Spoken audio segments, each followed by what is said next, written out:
Hi, I'm Amy Gravlee, and I'm interviewing my husband, Lee Gravlee, founder of StageForLife.org. We're here this afternoon to let you know his story and how and why Stage for Life was created. So, Lee, it's great that we can do this interview today. And it's been a while and it's been in the planning. So, we're finally coming about and getting this interview going. So, you've always told me you've had angels and breadcrumbs in the past, and I'm sure many of everybody has stories in comparison, but we'd like to know what your journey is and where God has taken you at any. He could have taken you at any point, but He didn't. So let us know how everything got started.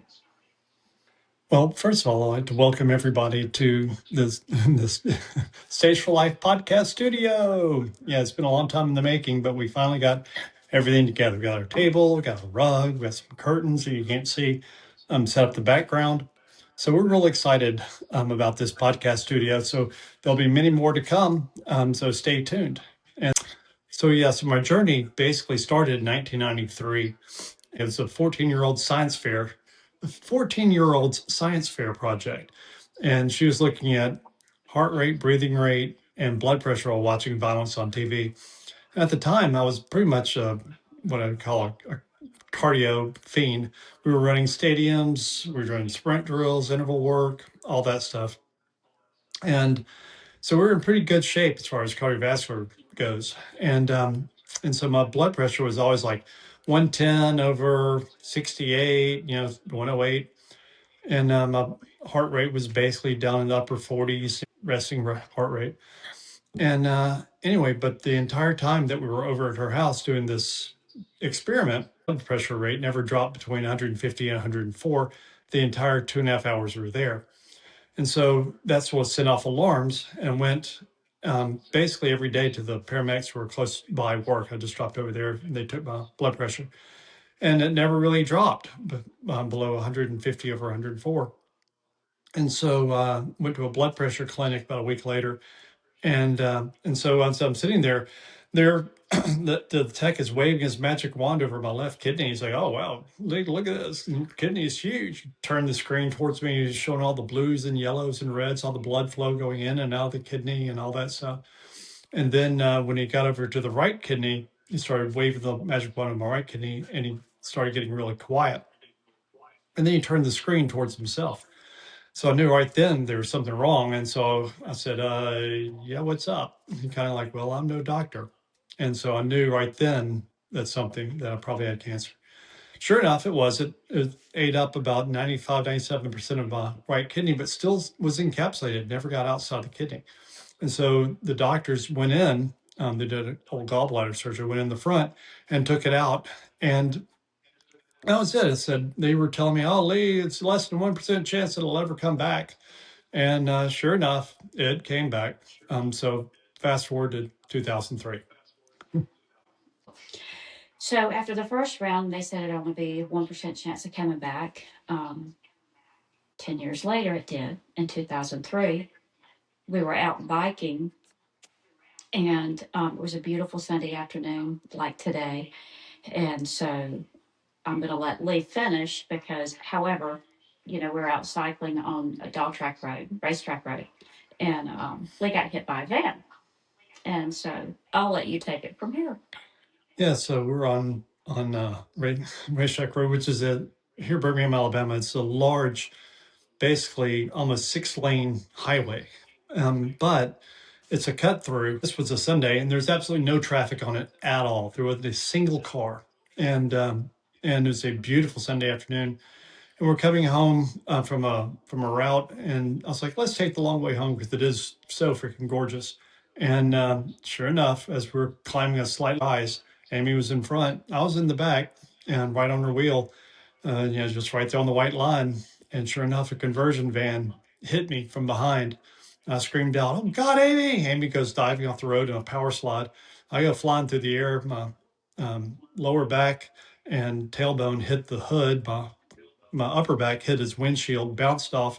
Side view mirror hit me in the side, and I bounced off into the chip and seal on the side of the road, and it ended up just spinning, tumbling across the chip and seal. And it pretty much took my jersey off and most of my cycling shorts, as well as the skin back there, which is kind of. That was very, very painful. That's another story. But anyway, so in the ER, they were doing all sorts of tests and scans looking for internal bleeding and all that. And so they waved magic wands. They were in and out of MRI machines, cancer machines.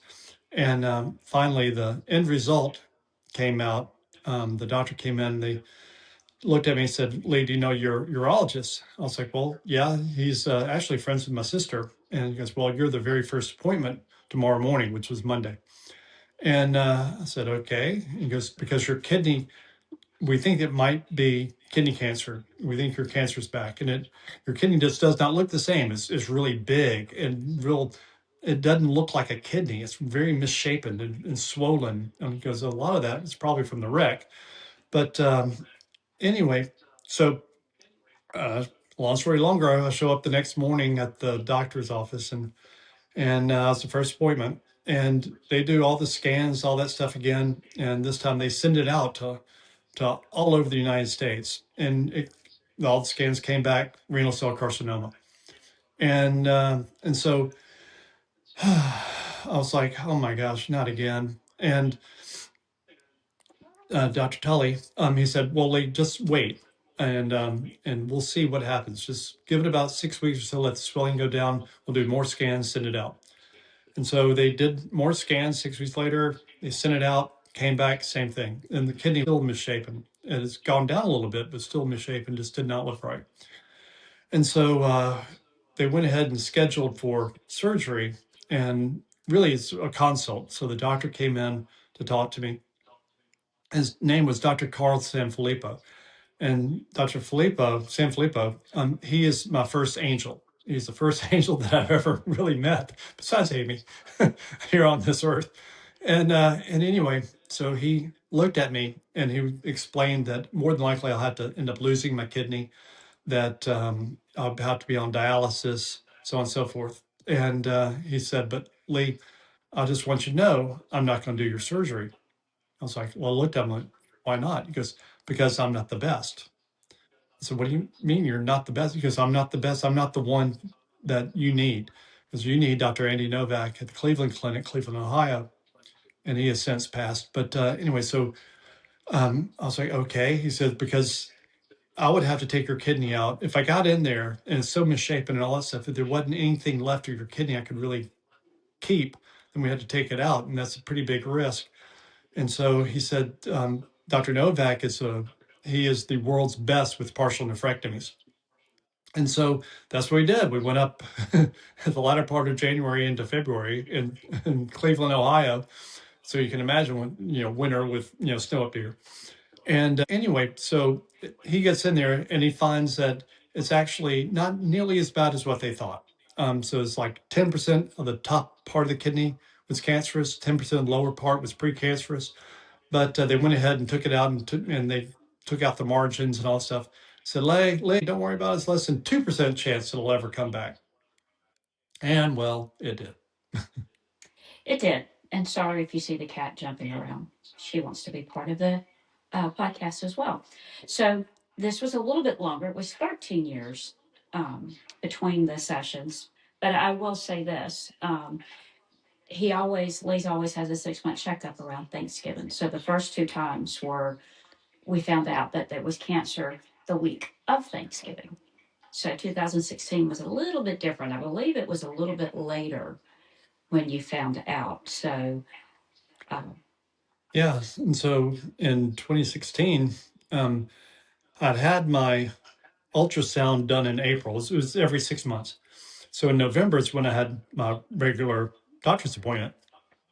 And so I'm sort of friends with my doctor. And so we were chit chatting, all that stuff. And we did the deal and everything was finished. And we're walking down the hallway after the appointment was over. And we stopped at the end of the hall. And at T's, where right in front of you is where you go do blood work, and to the right is where you get scans and things like that. And so as we're talking, I said, hey, doc, don't you want to do an ultrasound? Because it's time, like we did one in April. It's probably time now for November. He goes, yeah, we could do that. And the tech just so happened to be standing right there. And she said, well, Lee, I don't have anything to do. I don't have anybody coming in. As soon as you do your blood work, come across and we'll wave the magic wand. So I was all right. So that's what I did. So got the blood work done, went into her room. She waved the wet magic wand over my left and only kidney. And she found a pretty large tumor. It's about 3.5 centimeters, about 2.5 centimeters, about 2.2, something like that. But it was on the outside of the kidney, but still completely encapsulated. And so, great. And so they went in robotically this time. This is when robotic surgery was first starting up. And they went in, put in 5 little small 1-inch incisions in, through my abs. And anyway, they took it out robotically. And I have a sneaking suspicion. We don't know if it's true or not. Who knows? But we think we got a little leakage from where he was taking it out. Some cancer cells may have gotten in my pelvis and remained undetected for years. Okay. Well, the one thing is about the clear cell renal cell carcinoma, it is slow growing, but I agree with Lee. We were trying to figure out how it could have happened. So, um, and going back to this fourth time of coming in, I remember back in November, you're like, oh, my lower back, lower back, lower back. And I'm telling you this because he's going to finish telling you. And so he goes, you got to pop my lower back. So I was sitting there on the floor, just pressing, going, oh, pop the lower back, the lower back. Pull his shoulders, see if it could feel better because everything started happening. He had an episode in November, something happened in December. In January, he got sick, and I was like, don't you give this cold to me? And he never did. And I thought that was strange. And in February, the shoulder really kicked in. So it all started in 2024, if I'm correct, because we're almost at a year of the fourth diagnosis. So, Yeah. And so, yeah, I had this starting in the fall of 2024. My shoulders really just ached. My bench press, I started going lighter and lighter in weight. It was hit, it really hurt. I really couldn't do anything overhead. And then when I'm a right side sleeper typically, and my right ribs were hurting and I couldn't get fixed. They would ache during the day. And then my lower back was, as Amy said, was just tight. I thought that maybe I did using too much weight on squats. Maybe my form wasn't great. Something was going on with that. So I was really making sure that my form was good and I was using reasonable weights and so on and so forth. And anyway, but in the lower back, every time I do legs, it would basically start aching. And anyway, so finally, so the shoulder just kept getting worse and worse and worse. And finally, I really wasn't able to pick my hand up past right here. And so that's when I was like, okay, enough's enough. So I'm thinking bone spur, severe tendinitis or bursitis, something. So we go and get it to an orthopedist, and she does is Dr. Sophia Lal, and she goes in with an X-ray, and she comes out, no, Lee, it's not bone spurs. So the next thing I know, the next day I'm in a CAT scan without contrast, looking from chest up, and I was like, when he told me chest up, I was like, no, it's just supposed to be the shoulder. No, Lee, chest up. That's what the orders are. I'm like, great. So I sort of started putting two to two together, and sure enough, when the results came in, I had 4 lesions on my right lung. I had a lesion on my shoulder blade, on the spine of my shoulder blade, inside of the joint itself, and the last third or so of the collarbone. And anyway, so that's when everything catapulted, and I ended up basically, I guess maybe 2 days later, I'm in for a full CT scan from pelvis up. And that's when they found all the lesions are small. They're only about a centimeter, give or take.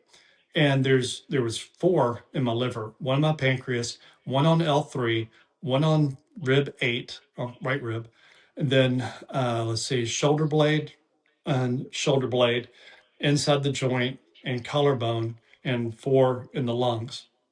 And there are 2 in the lungs. One was about 1.4, well, no, 1.6. The other one's like 1.3 centimeters. And anyway, so that's what we were dealing with. And so, and all this was found on March 18th. So I'm coming up on an anniversary. But anyway, so they put me on Cabomedics as well as Opdivo. So Cabomedics is a chemo pill I take every night. And the Opdivo is an immunotherapy infusion I take once a month. And it's been that way for almost, well, basically a year now. And the first set of scans, so the first set of scans was in July, and it showed that one, there was no tumors in my left kidney, that they had disappeared. And then they were quote unquote non detectable. Then also on my pancreas. So those had responded very quickly. And then the ones in my lungs, two of them have shrunk. The two biggest ones shrunk a little bit. And then the other two remained the same. And all the spine, all the tumors inside the bones everywhere else remained the same. And so anyway, so that's basically where we're at now. So the second scan showed a little bit of shrinkage the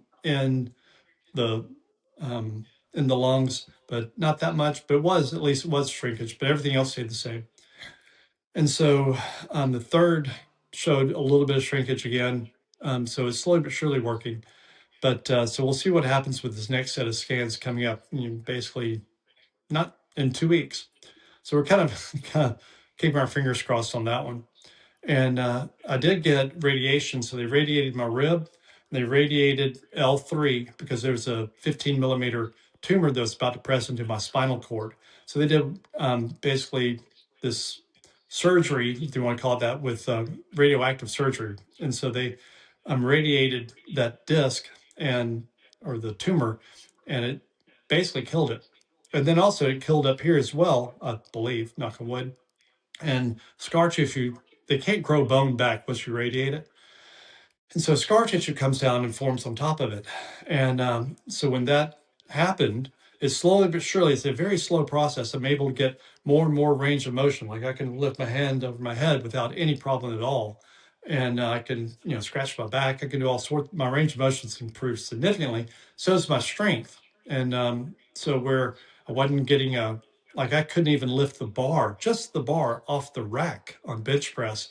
I'm now doing a couple sets of 3 reps with 105 pounds, and I can do 2 to 3 sets of 95 pounds for sets of 10. So I'm slowly but surely increasing my weight. Because the bone is still fragile, and I can't go heavy or whatever because it could possibly shatter the bones in my shoulder. And so that's where we're sitting at today. And so we just hope and pray that the scans that are coming up, they show like a lot of shrinkage or maybe these things absolutely disappearing. We can only hope. But that's basically it as far as our latest.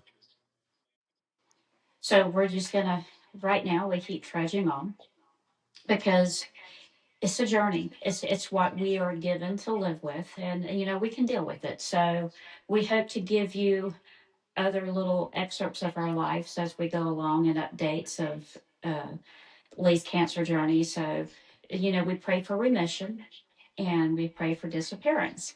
And so as we say this, we want you to follow along as we take this journey. And Thank you so much.